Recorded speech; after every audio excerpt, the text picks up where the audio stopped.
बिस्मिल्लाहिर्रहमानिर्रहीम और अस्सलाम वालेकुम। 24 जुलाई और पाकिस्तान में बुध की शाम। आज अभी तक की अहम खबरें और मेरा तज्जिया। सबसे पहले याद दहानी कि सोशल मीडिया फायरवॉल को नाकाम बनाने के लिए इस चैनल को सब्सक्राइब कीजिए अगर अभी तक नहीं किया। वीलॉग को देखने के बाद लाइक कीजिए, इस पर कमेंट कीजिए, हो सके तो इसके लिंक को व्हाट्सएप और दूसरे सोशल मीडिया पर शेयर कीजिए। अब आते हैं आज की खबरों की तरफ।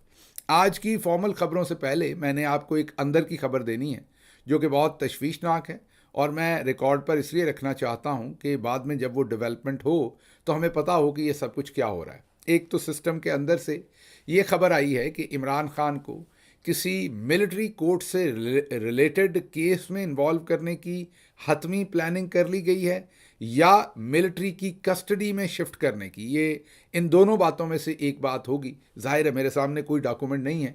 जो मुझे अंदर से खबर दी गई है वो ये दी गई है कि उन्हें उस सिमत शिफ्ट करने की हतमी प्लानिंग कर ली गई है। अब क्या उन्हें फिजिकली वहाँ शिफ्ट करना है या उनका मुकदमा शिफ्ट करना है, ये अभी पता लगना बाकी है। लेकिन ये बात हतमी तौर पर प्लानिंग कर ली गई है अपनी तरफ से। अब कोई और अवामल हों जिसकी वजह से ये प्लानिंग, क्योंकि अक्सर आपने देखा है कि ये पहले प्लानिंग करते हैं, उसे एग्जीक्यूट करने की कोशिश करते हैं, फिर अबॉर्ट करते हैं उस प्लान को क्योंकि कुछ ना कुछ और हो जाता है उस टाइम में, या इनकी प्लानिंग को अल्लाह की ज़ात सपोर्ट नहीं करती। तो इस टाइम जब मैं आपसे बात कर रहा हूँ तो ये एक तशवीशनाक खबर मेरे सामने है कि इमरान खान को मिलिट्री के किसी मुकदमे में या मिलिट्री कोर्ट्स में जो है वो शिफ्ट करने की, और ये जो सारा डिजिटल दहशतगर्द का बयानिया आपके सामने बुना गया है ये बुनियादी तौर पर उसकी तरफ है। तो अभी जो जेल अथॉरिटीज़ हैं और इधर इर्द गिर्द के लोग हैं, अब ये उनको भी पता है कि इस तरह की प्लानिंग जो है वो चलाई जा रही है। इसके साथ ही दूसरी अंदर की खबर जो मैं आपको दे रहा हूँ वो ये है कि अब मिलिट्री इस्टेब्लिशमेंट संजीदगी के साथ एमरजेंसी को नाफिज करने का ऑप्शन सोच रही है, क्योंकि उनको ये लगता है कि नून लीग जो है वो मुतवक्के रिजल्ट्स नहीं दे सकेगी। मीन इकॉनमी फेल हो गई, दे तो वो भी नहीं दे सकेंगे अल्लाह के करम से। एमरजेंसी लगाने के बाद भी ना लगाएं तो बेहतर है, मुल्क और घटाटोप अंधेरों में जाएगा। लेकिन उनको ये लग रहा है जैसा कि तमाम, वैसे तो उनको 8 फरवरी को भी जो है वो पीछे हट जाना चाहिए था और आवाम को इक़्तिदार मुंतकिल कर देना चाहिए था, लेकिन उनको 8 फरवरी को भी लगा कि अभी हम और कुछ गलत करेंगे तो मामला शायद ठीक हो जाएं। लेकिन आपने देखा कि मामलात और ख़राब होते गए। पिछले 2 सालों की तारीख देखें, 9 अप्रैल 2022 को जब आवाम निकल आई थी तभी पीछे हो जाना चाहिए था, नहीं हुए। 25 मई को जब 2022 को लोगों के घरों के अंदर घुसकर तशद्दुद करना पड़ा तब आवाम निकल आई थी, तब पीछे हो जाना चाहिए था, नहीं हुए।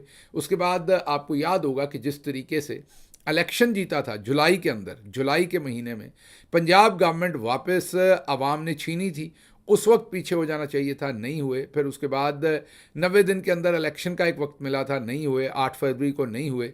अभी भी उन्हें होना चाहिए लेकिन वो नहीं हो रहे, और उन्हें लग रहा है कि एमरजेंसी लगाकर शायद हम चीज़ों को कंट्रोल कर लेंगे, SIFC और दूसरी चीज़ें चला लेंगे। ये ऐसा नहीं हो सकेगा। लेकिन अब आप कहेंगे कि ये ज़ाहिर है मेरे पास अंदर की इन्फॉर्मेशन भी है, लेकिन मैं आपको सामने जो विजिबल चीज़ें हैं वो बता दूं, फिर आज बहुत आम खबरें 2-3 उनकी तरफ जाना है। आप देखें कि गौहर एजाज बड़े अच्छे बिजनेसमैन हैं, पाकिस्तान के जाने माने बड़े बाइज़्ज़त किस्म के बड़े अच्छे मोहतरम बिजनेसमैन हैं। वो अभी वफाकी वज़ीर रहे हैं, निगरान वज़ीर, लेकिन वो एकदम से आपको सरफेस होते नज़र आ रहे हैं और कैपेसिटी पेमेंट्स के ऊपर लगातार बयानियाँ दे रहे हैं, लगातार प्रेस कॉन्फ्रेंसेस कर रहे हैं। आपको क्या लगता है कि वो अचानक कहीं से आ गए हैं? मीन कैसे मुमकिन है कि चौधरी साहब की अपनी हुकूमत हो, पूरा सिस्टम बैठा हो, SIFC बैठी हो, IMF के साथ मुआहदे हो रहे हों, ये हो रहा हो, वो हो रहा हो, और उसके अंदर आपके अपने जाने माने गौहर एजाज साहब जो हैं वो आकर कैपेसिटी पेमेंट और करप्शन के ऊपर इतनी खुली बात करें और बताएं कि कहाँ कहाँ करप्शन हो रही है। यहाँ तक बताएं कि किसकी जो IPP है उसको कितना पैसा जा रहा है, ये बताएं कि 8,300 इतने अरब हमने दे दिए, ये बताएं कि फ़लाँ IPP जो है वो बंद पड़ी है और उसको इतने पैसे दे रहे हैं। तो ये वो तमाम ग्राउंड बनाई जा रही है जिसके ऊपर से फिर एमरजेंसी लगेगी।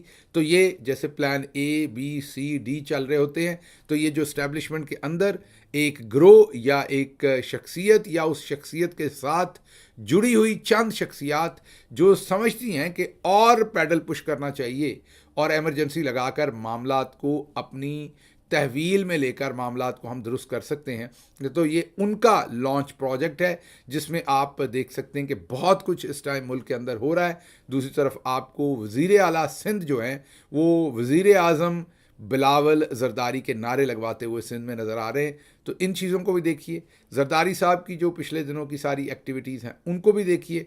तो आप जब सब कुछ मिला के पढ़ेंगे, चौधरी गुलाम हुसैन साहब का ये फ़िक्रा है कि सब कुछ मिला के पढ़ना चाहिए, तो जब आप मिला के पढ़ेंगे तो आपको समझ आएगी कि ये एमरजेंसी की तरफ जाने की जो है वो पेशखैमा है। बहरहाल इमरान खान 2 दिन पहले ही 3 दिन पहले ही जेल में से ये बता चुके हैं कि उनका अब केस जो है वो मिलिट्री कोर्ट्स या मिलिट्री ट्रायल या मिलिट्री कस्टडी में शिफ्ट करने की तैयारी है। मैंने भी आपको ये 2 दिन पहले बता दिया था, लेकिन आज अब जब मैं आपसे ये रिकॉर्डिंग कर रहा हूँ थोड़ा लेट भी हुआ हूँ, इसीलिए कि आज मुझे अंदर के ज़राए से खबर मौसूल हुई जो मैंने आपके सामने रखी है, तो ये रिकॉर्ड पर रहे कि हमने आपके साथ शेयर की। अब आते हैं आज की जो टॉप स्टोरी है उसकी तरफ, और वो टॉप स्टोरी है कि जनाब कैप्टन सफदर ने एक दफ़ा फिर लंका ढा दी है। और उन्होंने क्या कहा है? उन्होंने वो कह दिया है जो पता आप सबको है, लेकिन शरीफ ख़ानदान के अंदर से एक शख्स ने सारा का सारा राज उगल दिया। अच्छा, मैं आपको पहले तो बता देता हूँ उन्होंने क्या कहा और फिर बताता हूँ इसकी रेमिफिकेशंस क्या हैं। उन्होंने कहा यह है कि फ़ौज ने लंदन जाकर नवाज शरीफ के घुटने पकड़े। जी हाँ, ये कोई और नहीं, कैप्टन सफदर कह रहे हैं, और सुनी सुनाई बात नहीं, वीडियो टेप पर मौजूद है, आपको सुनवाते भी हैं।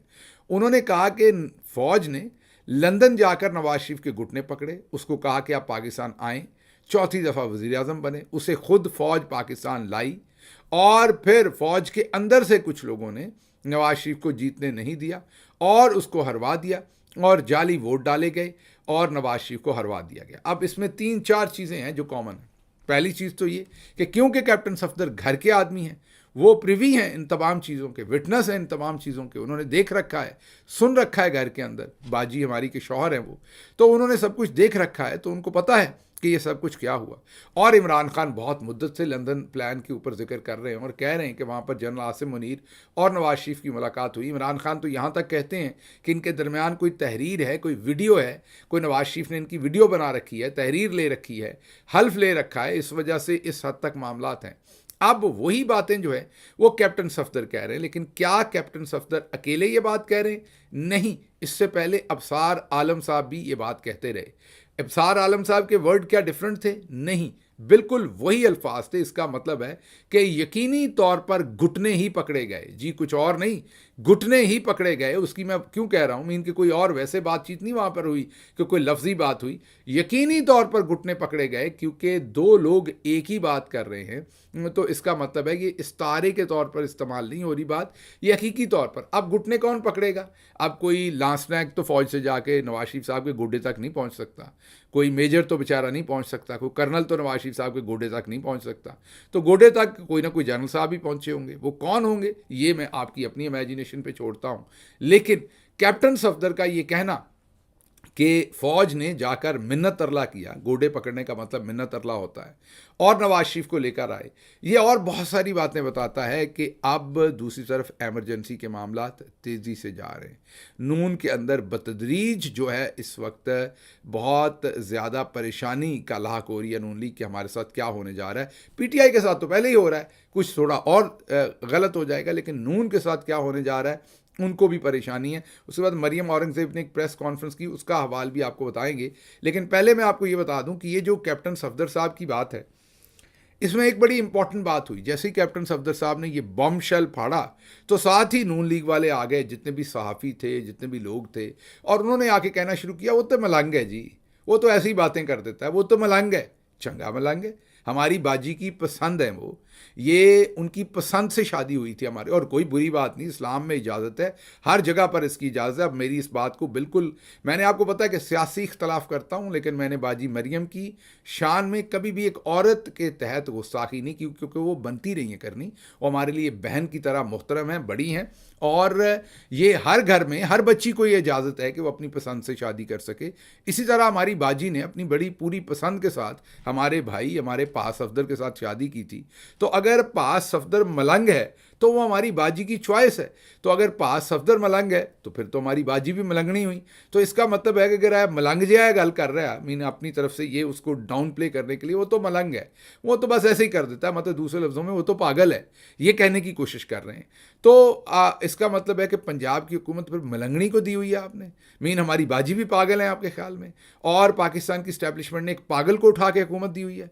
पंजाब 12 करोड़ का सूबा है, तो आप अपने मुंह से कह रहे हैं कि वो एक पागल को दिया है। मैं ये बिल्कुल नहीं मानता। ना पास सफदर मलंग है, ना बाजी मलंगनी है। ये असल में पास सफदर थोड़ा सा जज्बाती है, ये बात दुरुस्त है, और लंबा चौड़ा सोचता नहीं है, ये बात भी दुरुस्त है, और सीधी बात कर जाते हैं, ये बात भी दुरुस्त है, और ज़िंदगी में अक्सर बेचारे अपने फैसले करने के बाद फिर पछताते भी हैं, ये बात भी दुरुस्त है, और कई दफ़ा उसका इजहार वो टेलीविज़न पर कर चुके हैं पहले।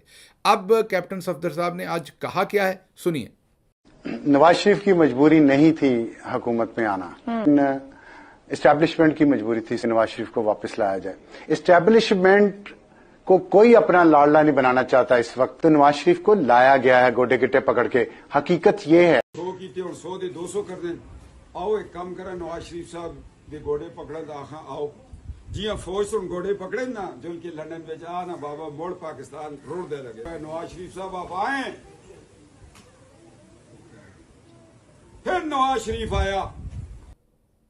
आपने दोनों स्टेटमेंट्स इसमें सुन ली हैं। मैंने कैप्टन सफदर की भी स्टेटमेंट आपको सुनवा दी है, और मैंने आपको अबसार आलम साहब की भी स्टेटमेंट सुनवा दी है। दोनों के एक ही अल्फाज हैं, दोनों एक ही बात कह रहे हैं, और वीलॉग के आखिर पर मैं कोशिश करूंगा कि कैप्टन साहब की पूरी स्टेटमेंट जो है वो आपके सामने रख दूँ। 2-2.5 मिनट की होगी, वो पूरी भी आप सुन लें। यहाँ मैंने सिर्फ उसका उतना हिस्सा सुनवाया है ताकि आपको पता चले कि कैप्टन साहब ने आज कहा क्या और उसके ऊपर वावेला क्या मचा है।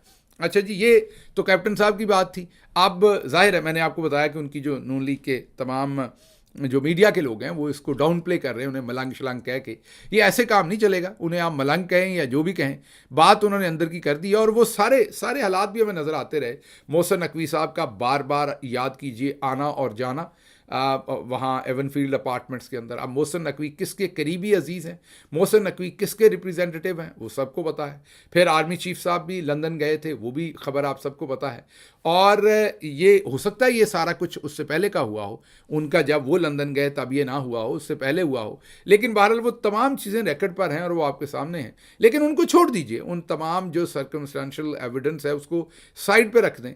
अब अबसार आलम का कन्फेशन, जो कि नून लीग के करीब तरीन स्पोक्स पर्सन है, और पास सफदर जो बाजी मरियम के शौहर हैं, घर के आदमी हैं, उनका ये कन्फेशन, इसके बाद कोई बात रह नहीं जाती। तो अब सबको समझ है कि ये सब कुछ हो रहा है। इमरान खान और हम तो आपको पहले ही बता रहे थे लंदन प्लान और सब कुछ, लेकिन अब सर्कमस्टेंशियल एविडेंस के बाद कन्फेशनल स्टेटमेंट्स जो हैं और उसके बाद जो कुछ हो रहा है वो सब देखकर आपको पता है कि ये सब कुछ क्या हुआ है। लेकिन जो लफाफे हैं उनकी सख्त ड्यूटी है। अच्छा जी, अगली खबर जो आपके सामने रखेंगे, वो मरियम औरंगज़ेब ने आज एक धुआंधार 40-45 मिनट की प्रेस कॉन्फ्रेंस की।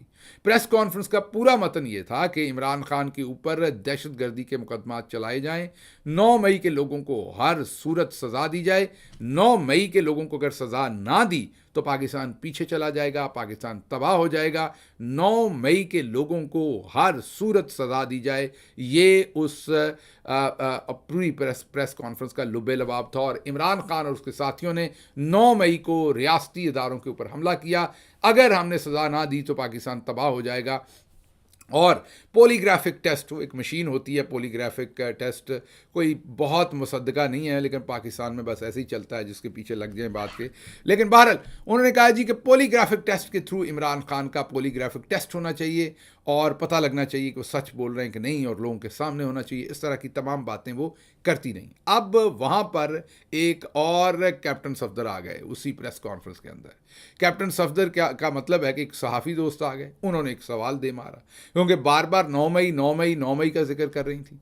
तो उन्होंने सवाल किया कि बीबी, आप 8 फरवरी के इलेक्शन में बयानिए पर गई थी, 9 मई बामकाबला जो ये 26 मई कहते हैं या 28 मई कहते हैं, वो आपको पता है एक दिन पाकिस्तान ने एटॉमिक लॉन्च किया था, और 9 मई पाकिस्तान तहरीक इंसाफ के खाते में डालते हैं, और दूसरी तारीख जो है अपने खाते में डालते हैं कि हमने पाकिस्तान का कामयाब एटमी तजर्बा किया था। तो उन्होंने कहा आप ये इस कंपैरिजन के साथ गए थे। अवाम ने 9 मई वालों को चुन लिया, 90%। उन्होंने 90% का वर्ड नहीं यूज़ किया, उन्होंने कहा कि अवाम ने 9 मई वालों को चुन लिया, अवाम ने वोट 9 मई को डाल दिया। अब क्या आप अपना बयानिया अवाम को नहीं समझा सके, या अवाम बेवकूफ़ है? उसके ऊपर अब ये पूरी प्रेस कॉन्फ्रेंस का मैं ये कहूँगा समरी ये थी, या तो इसका जवाब दे देती और पूरी 45 मिनट्स की प्रेस कॉन्फ्रेंस को जस्टिफाई कर लेती। इसका जवाब नहीं दे सकी। जवाब देने की बजाय उन्होंने कहा कि आप और मैं अलहदगी में अपना जो है वो स्कोर सेटल कर लेंगे। पता नहीं बाजी मरियम औरंगज़ेब का कौन सा स्कोर है जो उन्होंने अलहदगी में, प्राइवेसी में इस जर्नलिस्ट के साथ सेटल करना है। जर्नलिस्ट ने तो सीधा सवाल किया कि आप 9 मई की गर्दान कर रही हैं। 8 फरवरी को इलेक्शन हुआ, अवाम ने 9 मई वाले चुन लिए, आपने बयानिया सही नहीं बेचा, या आप समझते हैं कि पाकिस्तान की आवाम बेवकूफ़ है? इसी के जवाब पर तो ये प्रेस कॉन्फ्रेंस ही तो देनी चाहिए थी। उनको ये कहा कि बड़ी सीरियस प्रेस कॉन्फ्रेंस है, आप और मैं पर्सनल स्कोर अलहदगी में सेट करेंगे। मीन पतली गली से निकल गई। हालांकि अगर पॉलीग्राफिक मशीन के ऊपर इनसे टेस्ट लिए जाएं कि फार्म 47 पर कितने हैं और 45 पर कितने हैं, तो सारा सच सामने आ जाएगा। मरियम औरंगज़ेब साहबा से ये टेस्ट लिया जाए पॉलीग्राफिक मशीन पर कि आपने क्या कितनी करप्शन की होगी इंफॉर्मेशन मिनिस्ट्री में जब आप थीं, तो क्या आपके ख़िलाफ़ कोई रेफरेंस था जो हमारे एक वज़ीर साहब ने दरिया दिली दिखाते हुए आप पर फाइल नहीं किया था और रोक दिया था उस रेफरेंस को? उसमें सारे सबूत थे, क्या थे या नहीं थे? क्या आपने सरकारी पैसों से एक पर्सनल जो रहाइश थी उस पर कोई पैसे वैसे लगाए थे या नहीं? ये सवालात पूछ रहे हैं हम आपसे, तो आपने इसके जवाब देने कि ऐसा है या नहीं है। तो ये पॉलीग्राफिक मशीन के ऊपर अगर इस तरह के भी सवालात ले लिए जाएं, अगर इस तरह के सवालात भी ले लिए जाएं कि लंदन तो क्या पाकिस्तान में भी कोई प्रॉपर्टी नहीं, अगर पास अफदर का भी आज पॉलीग्राफिक टेस्ट ले लिया जाए, और अगर नवाज शरीफ साहब का ले लिया जाए और फिर वो कतर और ऊँटों पर पैसे और कतरी ख़त और लंदन के अपार्टमेंट फ़लाने ख़रीदे, ये सारी चीज़ों पर अगर आपका पॉलीग्राफिक टेस्ट ले लिया जाए, तो फिर आप ख़ुद बता दीजिए कि मामला किधर चलेगा। आप ना ही पॉलीग्राफिक मशीन का नाम लें, क्योंकि आप लोग तो सख्त सवाल के आगे आपका झूठ पकड़ा जाता है, और वैसे भी पकड़ा जाता है, तीसरे चौथे दिन आपके मुँह से चीज़ें निकल जाती हैं। इसलिए मेहरबानी करें, इस सिमत को आप ना चलें तो बेहतर है। मैं कर लूं, आप कर लें सब। हाँ जी। उसके बाद सबसे बड़ी अदालत दुनिया में अवाम होती है। 8 फरवरी को मुस्लिम लीग नून के बयानिया लेकर निकली थी कि इंतखाबात 9 मई और 28 मई वालों के दरमियान है, मगर अवाम ने फैसला 9 मई के आदमी दिया कि आप बयानिया सही नहीं पेश कर सकी अवाम के सामने, कि अवाम बेवकूफ थी। आप और मैं पर्सनल स्कोर बाद में सेटल कर लेते हैं, बड़ी इंपॉर्टेंट प्रेस टॉक थी, आप कर लेते जवाब जी। आप एक मिनट से ले लें फिर मैं।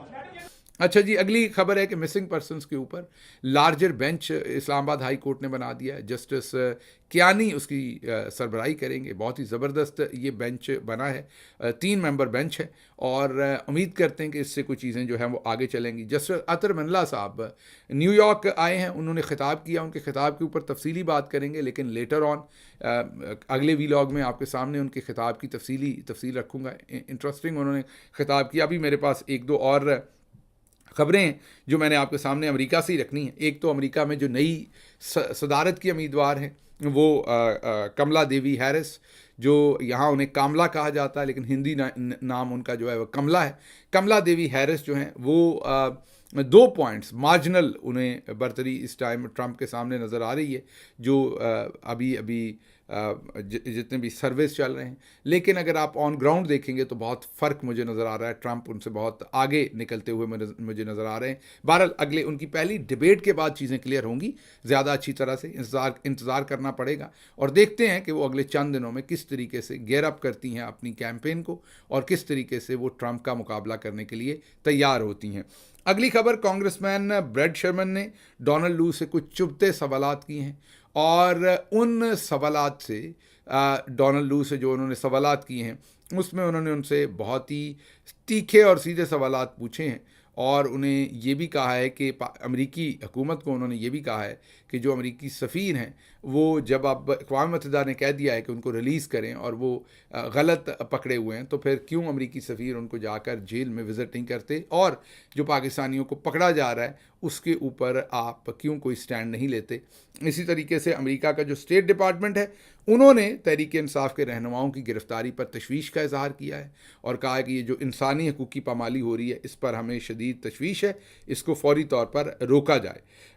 हमने एक दो ख़बरें और हैं जो शामिल करनी थी, लेकिन वीलॉग लंबा हुआ। इंशाल्लाह कोशिश करेंगे सुबह के वीलॉग में आपके सामने वो रखें। मुझे दें इजाज़त। अल्लाह आपका हामी और नासिर हो। पाकिस्तान जिंदाबाद।